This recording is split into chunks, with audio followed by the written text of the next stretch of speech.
இது பார்த்தா உங்களுக்கு தெரியுதுங்களா? அங்கே சைடில் தண்ணி ஊறிக்கிட்டு இருக்குல்ல, அதுதான் கோதாவரி தண்ணி அங்கே ஊறிக்கிட்டே இருக்கும். இது வந்து பிரம்மா, விஷ்ணு, சிவன் அப்படின்னு சொல்லிட்டு 3 பேரும் குறிக்கிற மாதிரி 3 அரமர் போட்டிருப்பாங்க. இதுதான் உங்களுக்கு வந்து ஜோதிர்லிங்க தரிசனம். திரம்பகேஸ்வரர் ஜோதிர்லிங்க தரிசனம் நாசிக்கா. அந்த 3 இடத்துலையும் நூல் வச்சு வஸ்திரம் மாதிரி வச்சு அதுக்கு அர்ச்சனைலாம் பண்ணி விபூதி அபிஷேகம்லாம் உங்களுக்கு பண்ணுவாங்க. ரொம்ப அருமையாக இருக்கும். நம்ம நேரில் போனால் கூட இவ்வளோ க்ளோஸ்அப்பில் பார்க்கவே முடியாதுங்க. இந்த வீடியோவில் எவ்வளோ அழகாக க்ளோஸ்அப்லாம் காட்டுறாங்க பாருங்கள். கீழே அந்த கோதாவரி தண்ணி ஊறிக்கிட்டே இருக்குது பாருங்கள். இதை சுற்றி தான் அபிஷேகம் பண்ணிக்கிட்டே இருப்பாங்க. அந்த தண்ணி ஊற மேலே வர எடுத்து வெளியே ஊற்றிக்கிட்டே இருப்பாங்க.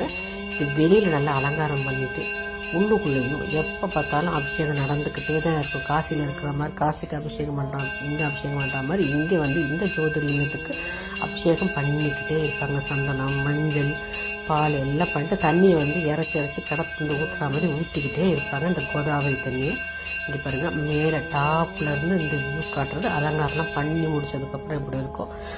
நம்ம அங்கே நேராக போனால் கூட இவ்வளோ தெளிவாக நம்மளால் பார்க்க முடியாதுங்க. அருமையான ஒரு தரிசனம் நிற்கிறது.